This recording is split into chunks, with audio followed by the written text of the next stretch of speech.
အားလုံးပဲမင်္ဂလာပါခန့်မျိုးတကကြီးပေးကနေကျေးဇူးလိုက်ပါတယ်အခုကျွန်တော်မျှဝေပေးမယ်အကြောင်းအရာလေးကတော့ Telegram မှာဇာတ်ကားတွေဝင်ကြည့်ရင် external player ပေါ်နေတဲ့ပြဿနာဖြေရှင်းတဲ့နည်းလမ်းလေးကိုကျွန်တော်မျှဝေပေးမှာဖြစ်ပါတယ်ဒီဗီဒီယိုလေးကမသိသေးတဲ့မိတ်ဆွေတွေအတွက်ရည်ရွယ်ပြီးလုပ်ပေးထားတဲ့ဗီဒီယိုလေးပဲဖြစ်ပါတယ်မိတ်ဆွေသိချင်တဲ့အကြောင်းလေးတွေရှင်းလဲကျွန်တော်ရဲ့ Facebook page ဖြစ်တဲ့ခန့်မျိုးတကကြီးမှာပဲဖြစ်ဖြစ်ရှက်ပေါက်မှာပဲဖြစ်ဖြစ်လာရောက်မေးလို့ရပါတယ်ခင်ဗျာ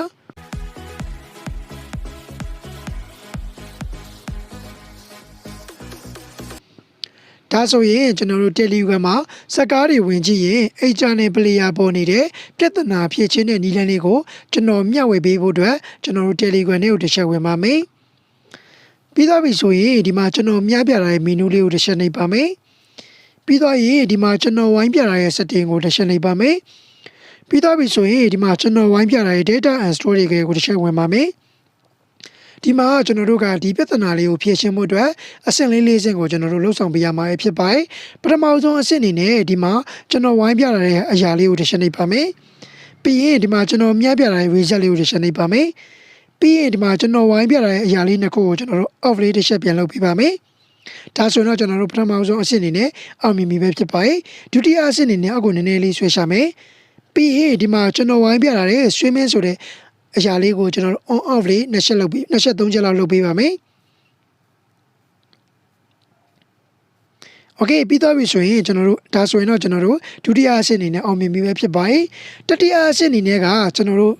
ကြိုပြီးတော့မှကျွန်တော် request လေးတစ်ချက်ပြောပြပေးထားမယ်ပေါ့နော်ဘာလို့လဲဆိုရင်ကျွန်တော်တတိယအဆင့်ကိုလုပ်တော့မယ်ဆိုလို့ရှိရင်ကျွန်တော် Telegram ထဲမှာရှိတဲ့စက်ကားတွေပြီးရင် photo တွေ file တွေ audio တွေအကုန်လုံးကျွန်တော်တို့ဖြတ်ပါတယ်โอเคဒါဆိုရင်ကျွန်တော်တို့တတိယအဆင့်လေးကိုကျွန်တော်တို့လှုပ်ဆောင်မှုအတွက်ဒီမှာကျွန်တော်ဝိုင်းပြထားတဲ့အရာလေးတွေကိုတစ်ချက်ဝင်ပါမယ်ပြီးရင်ဒီမှာကျွန်တော်မြှပြထားတဲ့ clear crack ကိုတစ်ချက်နှိပ်ပါမယ်ပြီးရင်ဒီမှာကျွန်တော်မြှပြထားတဲ့ clear crack လေးကိုတစ်ချက်နှိပ်ပါမယ်